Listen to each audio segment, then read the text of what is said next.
Hi everybody, and I'd really like to wish you happy new year and hope you had a lovely Christmas. I would actually like to thank everyone who has subscribed and followed and sent lovely feedback in the few months that we've been doing this, and it really makes such a difference. We're growing slowly but nicely, and I hope that everything we bring to you, you get some kind of upliftment from, or comfort from, or empowerment, whatever it is. So thank you for everything you are doing by supporting this channel. Now we have been, well, left with the month of December and launched into the new month of January. And of course it's exciting. Now at the end of December we had the solar eclipse in Capricorn. And this has kind of left us with what I feel is a springboard into the new year. And we were thinking about making New Year's resolutions or how can we alter our situation around us emotionally or spiritually. I think it's given a good flavour and a good energy to help us to reflect on what needs changing, because it's brought in the opportunity to evaluate everything in our material world. What does that mean? That means that maybe we're not going to go for the bigger, faster, gas guzzling car that we really thought we'd like, but maybe drive something a little bit more economical.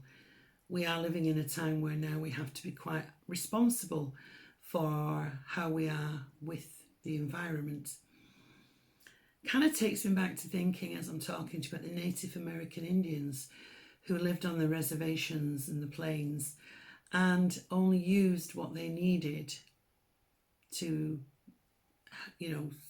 survive and to grow and to live on the land. For us, it would mean something completely different. It might be that maybe we're going to walk to work instead of using the car. Maybe we are going to not sort of get involved in the high-end stuff and be more observant about what we're using, where it comes from, how it arrived at what it is, that kind of thing. So that gives us the chance to evaluate what we're doing in our lives on a daily basis. And it also brings in practical planning, especially with and combining it with our spiritual and moral ethics. So again, it's like how we move forward. What is it we're going to move forward into? Is it responsible to the planet? Is it responsible, and is it taking into consideration the way we help other people along the way? And I think we'll see a lot more of that this year. It's also about making the best of our situation. We would all like to change our situations. We would all like to be, I suppose, in a more comfortable situation. But where do we draw the line where enough is enough? Do we have plenty? Can we help somebody else? And also, it's giving us the chance to look at our past mistakes. What did we do wrong? Or what would we change if we had the opportunity arrive again? And so there's a lot of change there. And if we bring it back to ourselves, if we're looking for relationships, what mistakes did we make in a relationship, or what mistakes do we keep making? This is the time to evaluate that. Might be about work. Maybe you've made the same mistake about working for somebody you don't want to work for, and you find yourself in the same situation. Usually that's a sign that we need to change something, and change is something that we fear. But you know what?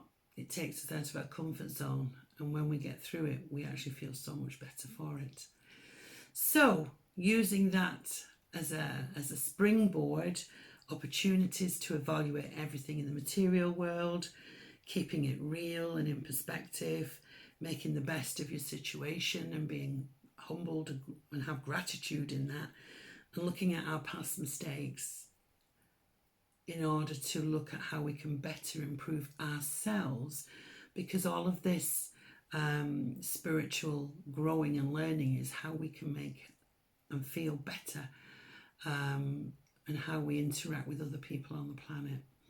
So anyway, that's the springboard it's given us, but we're going to look at you individually now through the star signs with the tarot cards. I've got a new deck of cards, and I'm really looking forward to having a look at what's in store for you in this month of January 2020. It's exciting, a new decade. So let's go for it.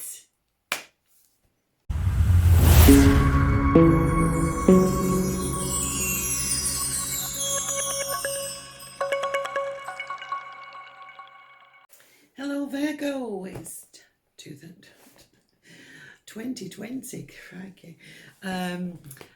Welcome to your January insight for the new decade. We're entering into its exciting times, and we'll have a look and see what messages we've got coming from the angels, from the tarot, and from the oracle cards that I've got here. So I've pulled an angel card. I am all tuned in. Let's have a look, Virgo, the month of January.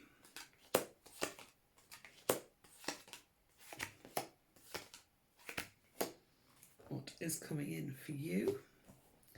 Right, okay, so let's have a look at this angel card. We have Archangel Michael, and I love working with Michael. Michael is the protector of your spiritual journey. So any of you doing spiritual development, ask and call upon Archangel Michael for help. He is also the warrior, the only one with a sword, and he cuts through. He allows you to cut cords, cut ties, cut through red tape, anything that you can visualize that you need to cut through a situation. He is the one you need to call upon. He's also there for justice, which is why he governs the police, and he is one of the things he does. And he is there for courage and for strength. So if you're in a situation, he is the one to call on to give you the strength and the courage to cut things free and bring about peace and harmony. So Archangel Michael here for you to call on this month if you need him. Right, interesting cards for this month for you. Right, the Knight of Swords. Now, for me, this is somebody coming back from the past.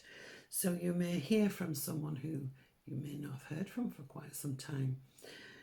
It also is about a return back to doing something you've done before. So there's this whole somebody coming back from the past, somebody you going back to doing something you've done before, working somewhere you've worked before, or living somewhere you've lived before. But it's also about a flurry of activity. So lots of things going on. And because of that, you may need Archangel Michael to cut ties with different people or different things.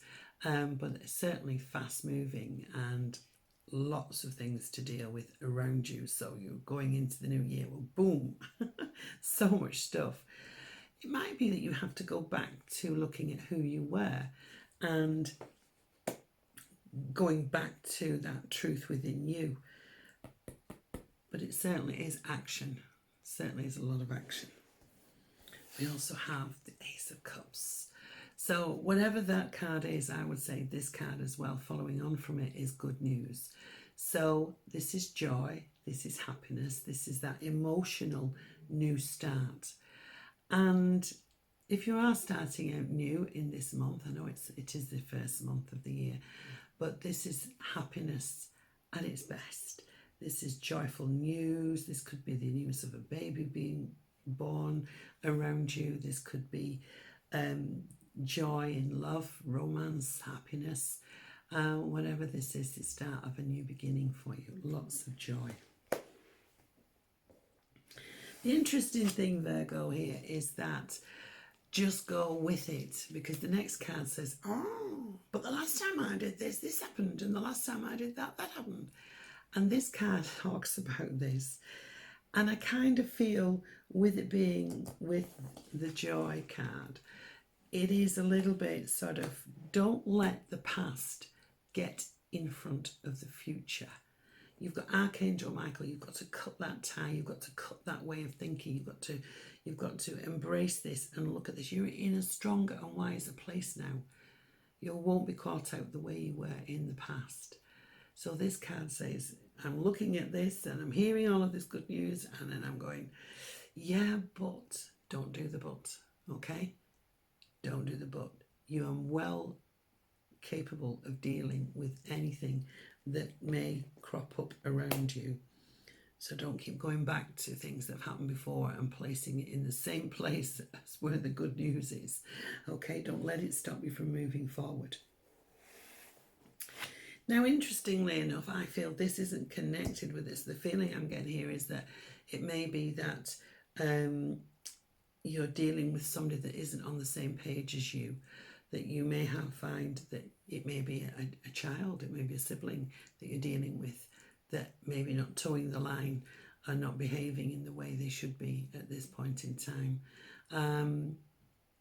So I would say this is about just looking past what someone is saying to you. Now, this is slightly different because this is you saying, I've been in this situation before and I'm not going down that pathway.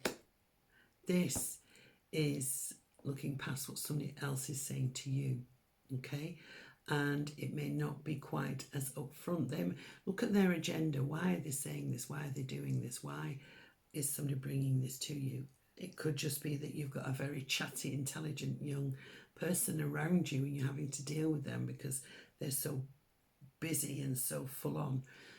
So, but it also look at agendas. What is someone's agenda? Why are they telling you this? Why are they doing that? Look beyond it, yeah? Don't look at the surface. But you know what? Doesn't last very long here because we have stability. And I love this card because this is you putting down the foundations. There's joy, there's celebrations, there's the women are dancing in the home. This could be you talking about moving house. This could be doing some home improvements. It's also about putting down stable foundations. If you're just moving to a new area or you've started a new job, this is about stable foundations. Putting them down, making you feel safe and secure, solid ground under your feet. So I like that. I like that a lot. So let's have a look and see what else we've got going on here. Look at this. Let love be the beacon. Now, interestingly enough, you know, we brought up about somebody not having the same agenda, or you looking at a situation that you, I've been there before. It's different this time because this is saying to you, visualize yourself that loving light, that beacon of light. If there is any difficult situations around you, just stand in your own light and radiate that love. Show that love. Sometimes people will do things because they're not loved and they want attention. But this is you being that beacon of love. And so giving out the love. If there's any difficult situations around you, just imagine you're sending the white light to it. Surround yourself with white and pink light. Send out that love to others. You are a divine being, but your light is shining. And it's like leading by example too, but in a very beautiful, loving and concerned way. So be that beacon of light. Don't let anybody else drag you down. That's the other thing I would say with this. But then how can they when you are so lovely, wrapped in your white light? So your light shines through. It's very beautiful. You've got the light, what do you call it? I don't know what you would call it. It's something she's got on a necklace there that's illuminated, a little bit like a light bulb, and all the butterflies are heading towards it and the rabbits are looking at it. But she's looking at the light. So the light is given from the divine to her and she's spreading the light. So she's that messenger, that leader of the way, leading the light. So I hope you've enjoyed your reading for January. And thank you for being here. Don't forget to share and like if you enjoyed your reading. And I hope it's inspired you or empowered you or helped you to get through anything that's going on around you. And if you'll click on the link below, please like, subscribe and share. And all my information is below. I am available for personal readings this month of January, but all the information, how to get in touch, is below. So thank you for being here. Have a wonderful January. See you soon.